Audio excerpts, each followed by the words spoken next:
Bonjour, nous allons voir aujourd'hui comment obtenir WordPress gratuitement. C'est-à-dire que nous allons télécharger gratuitement WordPress, transférer WordPress sur un serveur, voir comment installer WordPress en ligne et nous allons nous connecter à notre nouveau site WordPress.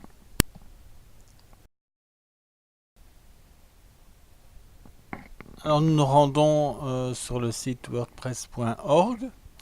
Et nous voyons que nous pouvons downloader WordPress 4.5.3 qui est la dernière version. Alors ici évidemment nous voyons que WordPress est aussi disponible en français, donc c'est là que nous allons cliquer.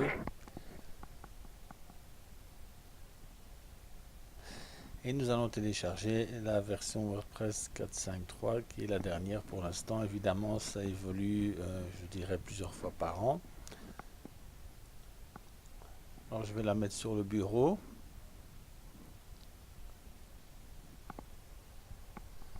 Voilà, vous avez vu que c'est un fichier zip.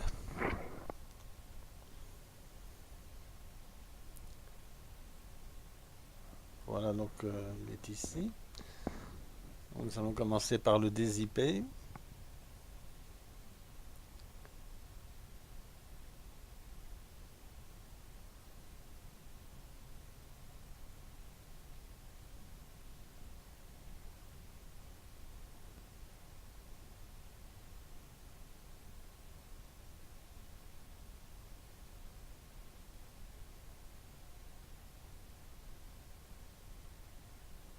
Voilà. Donc on a maintenant un directory WordPress 4.5.3, ça c'est moi qui l'ai créé. Normalement, alors à l'intérieur, ça va être encore dans un directory WordPress. Et finalement, voici WordPress. Donc c'est avec ces fichiers-là que nous allons travailler avec FileZilla. Donc nous allons prendre les dossiers, les fichiers qui commencent par le dossier wp-admin, wp-content, etc. Mais nous allons voir ça directement.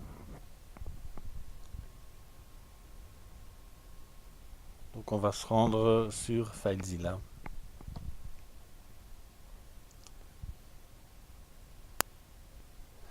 Donc on a créé un directory mariage. Donc en fait vous pouvez, si vous souhaitez qu'il soit à la racine, donc que votre site soit, WordPress soit à la racine de votre hébergement, vous le mettez directement dans www. Ici, comme j'ai plusieurs sites, eh bien, je l'ai mis dans un directory. Alors, vous voyez que on prend ces fichiers-là, donc on ne prend pas le directory WordPress, mais les fichiers. On fait un clic droit, envoyer, et on télécharge. Donc là, naturellement, je vais interrompre un moment, puisque ça va prendre un certain temps.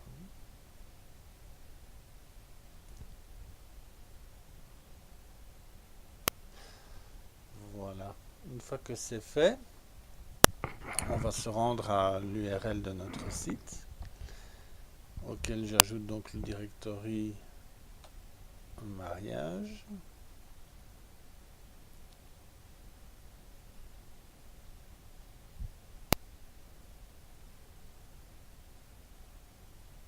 Et là, donc, WordPress est là. Et il nous dit que nous allons avoir besoin d'informations concernant la base de données. Toutes ces informations sont naturellement données par votre hébergeur. Il faut les garder précieusement. Ou alors, il faut retourner sur votre... comment dirais-je, donc sur le site de votre hébergeur, sur votre panel. Alors, nom de la base de données, édition pays BDD. L'identifiant, c'est le même.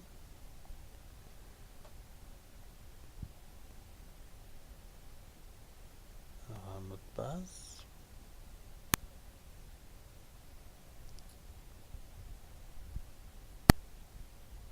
Bon, le mot de passe a changé depuis.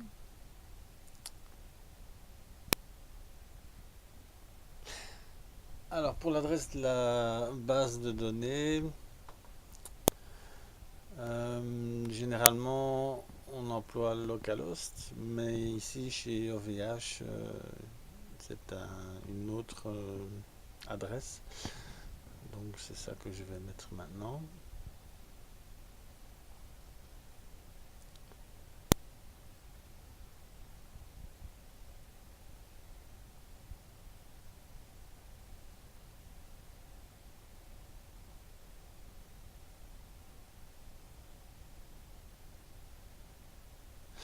Ici, préfixe des tables. Comme j'ai plusieurs sites WordPress sur la même base de données, je vais donc donner un autre préfixe à ma table. Donc ça, vous pouvez le faire aussi pour éviter d'écraser un autre site. Faire WP1, WP2, WP3. Là, je fais WP-mar comme mariage. Et je valide. Voilà, c'est parfait. Donc maintenant, on peut initialiser.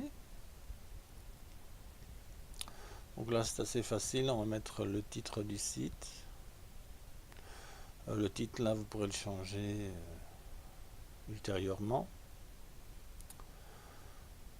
Je mets mariage Jacques et Sarah. Alors, un identifiant, je conseille évidemment d'éviter d'employer admin.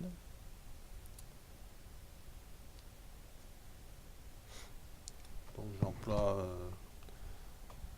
Marjassa.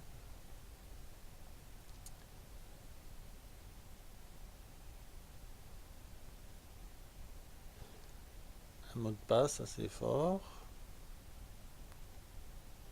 Alors il est très important de bien retenir votre identifiant et votre mot de passe parce que sinon vous aurez des gros problèmes pour accéder à votre site.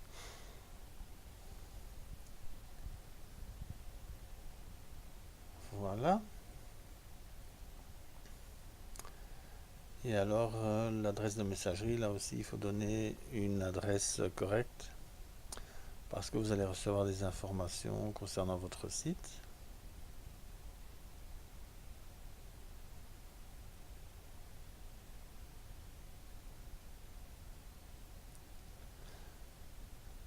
Alors ici,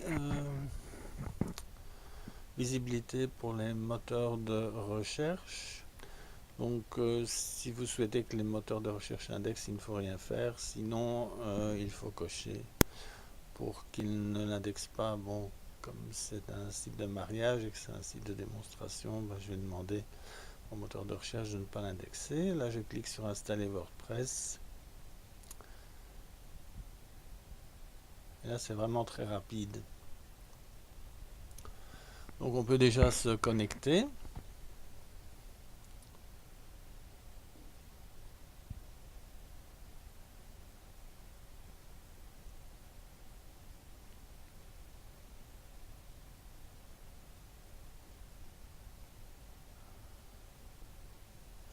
Voilà, on arrive sur le tableau de bord, mais ce n'est pas ça qui nous intéresse aujourd'hui.